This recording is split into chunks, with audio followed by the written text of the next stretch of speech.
So let's imagine you start to feel unwell, you're a little poorly, so you go to the doctors and you have a bunch of tests, and then once you've had those tests, the doctor hands you a medicine you've never even heard of before, for a disease you didn't even know you had. So you become anxious. What if it doesn't work? What if it has awful side effects? But what if one day you could take that medicine with confidence? How? Well, because it's been designed and customized just for you with your own cells using this. We call it an organ on a chip, and it's beautiful. It's beautiful because of its extraordinary blend of design, engineering, and biology that allow it to recreate the functions of a human organ within that tiny little chip. Now, nature is an incredible engineer. It has engineered an amazing complex body with organs and cells and tissues interacting together and with complex systems that control it. However, that very complexity makes it extraordinarily difficult to study biology and disease outside the human body. And this is an issue that has plagued the pharmaceutical industry for many years.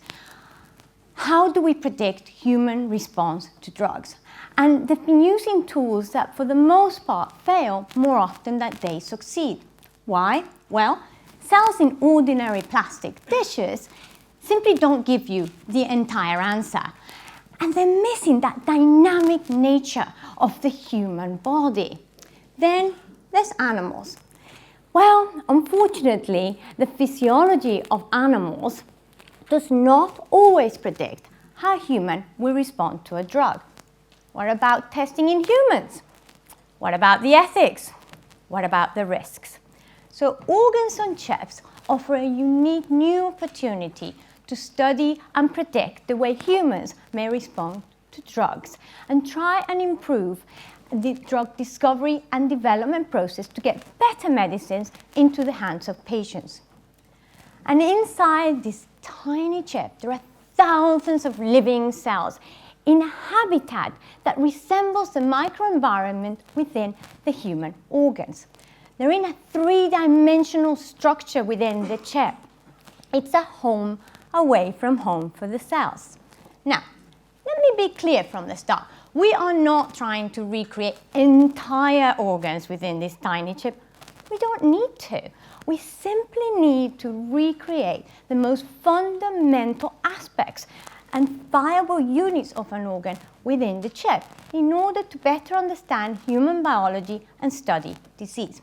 Now, let's take a look inside one of the chips and see how it works.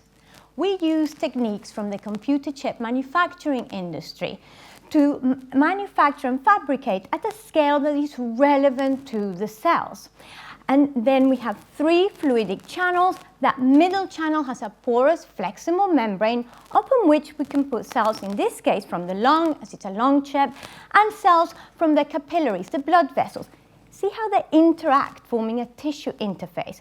Now we can apply mechanical forces. We can stretch and relax that membrane so that the cells within the chip experience the same mechanical forces that they do as we breathe in and out. We can flow air through the top channel, and we can flow liquid containing nutrients through the vascular channel.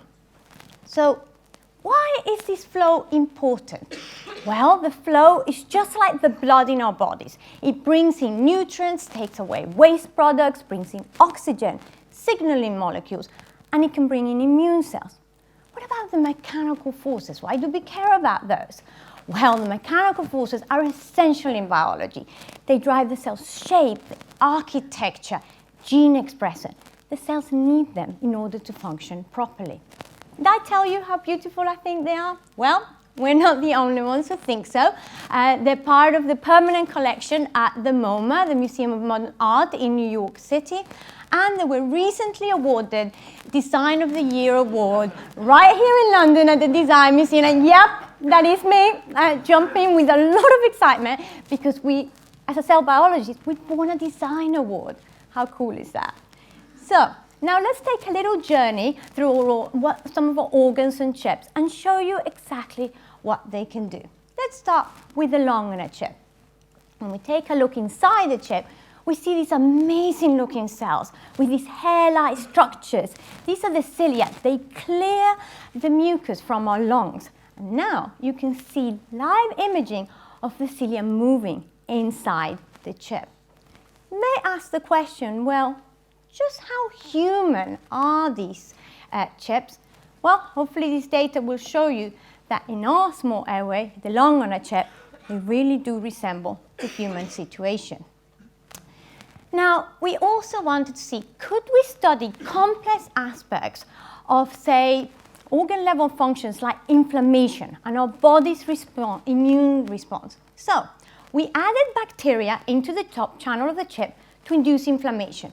Then we added white blood cells from, on the bottom channel, and to see if those white blood cells will actually attack the bacteria in the lung, just like they do in our bodies. And now you're going to watch as you see white blood cells flowing through the lung on a chip.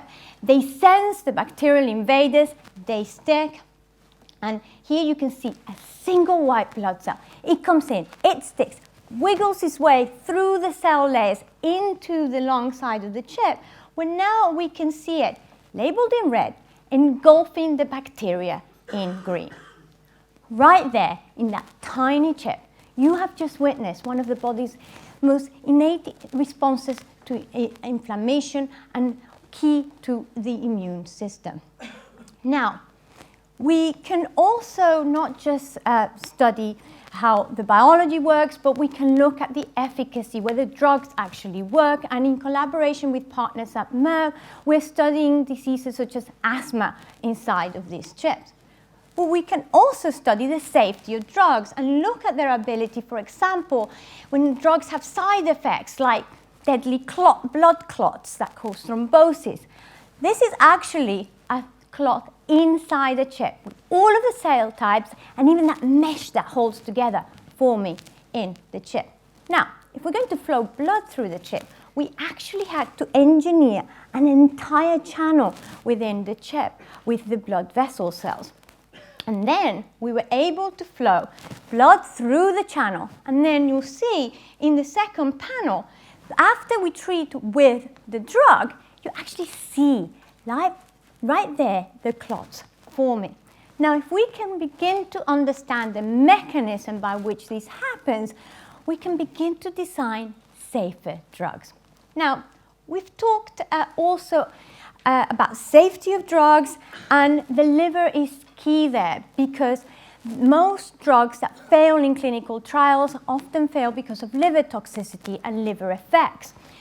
Also, the major cause for drugs being withdrawn from the market after they cause very severe liver failure in patients. So in partnership with AstraZeneca and Johnson & Johnson, we're developing one of our most complex chips where we're building in and engineer not just one cell type or two, but all of the different cell types that play that critical role in liver functions. So we have a more complete picture of the liver biology and are able to look at the safety of drugs. Now, before drugs go into a clinical trial, they're tested on animals, and often if they show that they're not safe in the animal, they're toxic to, say, a rat liver, they get left behind. But what if they were never toxic to humans? Patients aren't getting the drugs that they so badly need. So we're developing not just a human liver on a chip, but a rat liver chip and a dog chip, so we can look at those species difference and perhaps rescue drugs that would otherwise have been left behind. Now, we've talked a lot about drugs, but what about proactive health measures that we can take to improve our own health, such as varying the foods that we eat? So in order to do that, we have engineered an intestine on a chip. Right there, and it includes the peristalsis that you see in our intestines. And it will enable us to also study the microbiome. The microbiome is that bacterial population that we have in our bodies that has been implicated in both disease and health in humans. Now, this next slide if you look really closely, you can see those wiggly bits on there. Those are actually bacteria on the cells. And it's lactobacillus, to be precise. And if any of you had yogurt this morning, you ate some of those too.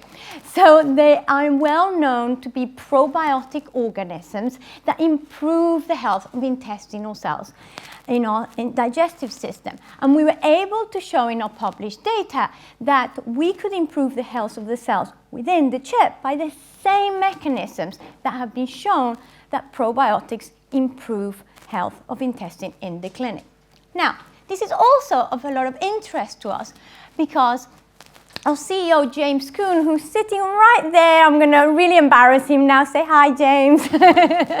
He's sitting right there on the audience. He has a tricky time finding foods that don't upset his stomach. So, could we use the chip to help us answer those questions? So, we started by sequencing his own genome, and indeed, we found that he had a genetic predisposition to intestinal inflammation. So now we're studying James's own microbiome, and then in collaboration with our partners at CEDARS, they're actually taking stem cells from James's blood, reprogramming them to become James's intestinal cells, which we can then put on the chip. And then we can use the chips to bring all of this data together and make it actionable, answer key questions about his health. So we've put James's cells on a chip. One day, we could be putting your cells on a chip. Now, how about the skin, the largest organ in our body? Well, we're working in collaborations with global consumer companies to look at the effect of everyday products that we're exposed to, such as soaps and creams and cosmetics, lipstick you might have put on today. What effect does it have, both short-term, such as skin irritation, or long-term effects? What are the effects of the mechanical forces on the skin? Just feel what happens when you move around. Mechanical forces that your cells are sensing all the time. And for any pathologists in the room, you'll like that picture of our skin on a chip. Now, you may be wondering, what about the brain? Yes, we are working on a brain on a chip, and we're starting with the blood-brain barrier. The blood-brain barrier protects our brains from things that are not meant to be getting in there in the first place. But it also keeps out drugs that have been designed to potentially treat Alzheimer's or Parkinson's. And we can't use animals to test this because the transporters that regulate how things get in and out of the brain work completely different in animals than they do in humans. So, in partnership with Cedars-Sinai Medical Center, we have engineered a blood-brain barrier on a chip. Just watch how those cells interact with each other in the same complex manner that they do in the brain. It's quite brilliant, actually. Now, we're starting to put patient-specific stem cells in the chips, and these are neurons derived from stem cells from an ALS patient. If we can begin to use these chips to better understand these elusive diseases, we can begin to try and find novel treatments for diseases such as this. Now, are the neurons actually functioning inside of these chips? Well, take a look closely.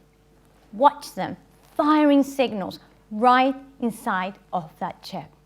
Simply quite amazing.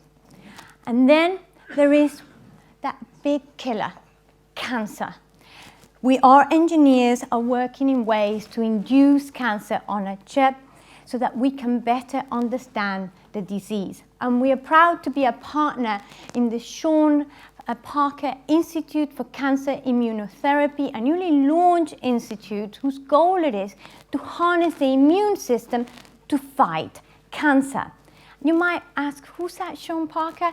He's a Silicon Valley billionaire, first president of Facebook, and is now putting his money to take cancer on in a big way.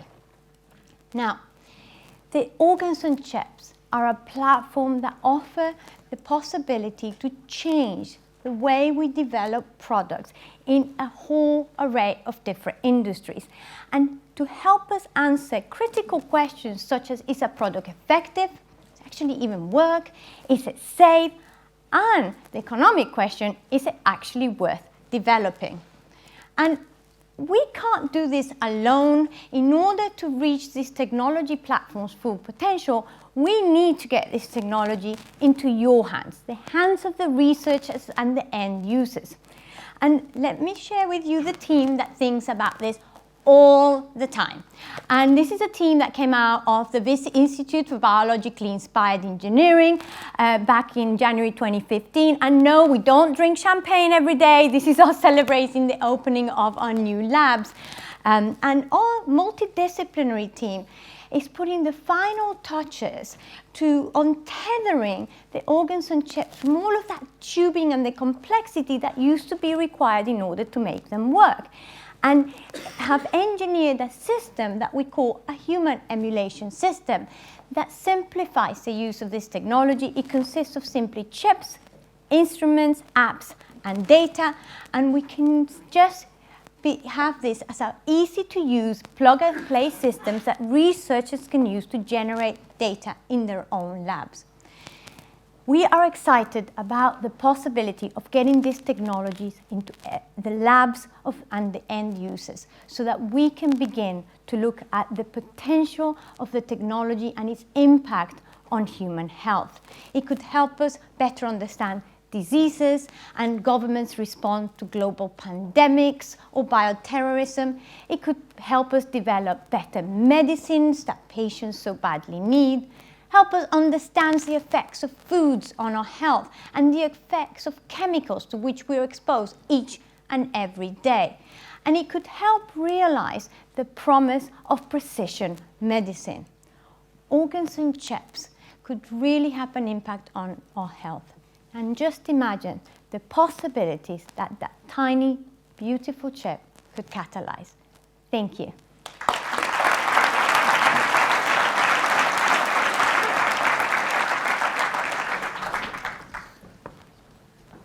Very exciting, Geraldine.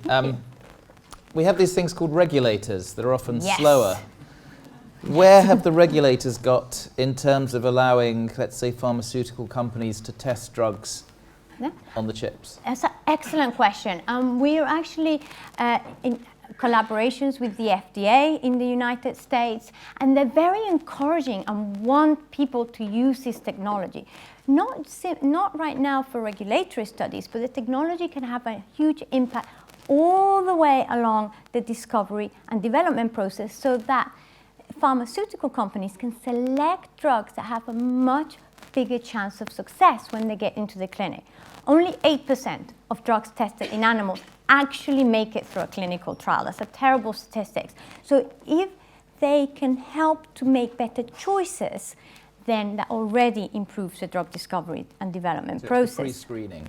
Yes, exactly. It's going to take a long time before we can replace animals for regulatory studies, but the technology can have an impact right now. So we make better choices and improve the process. And what can't the chips do now that you think they need to do?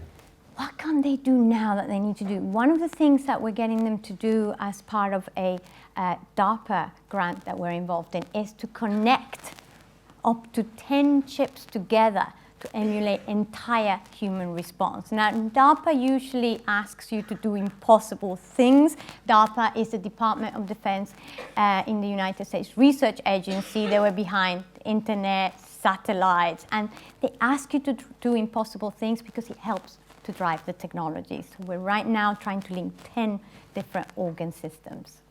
And finally, you're not just running a science lab, you're running a business. I've read that you've raised $40 million. Yes.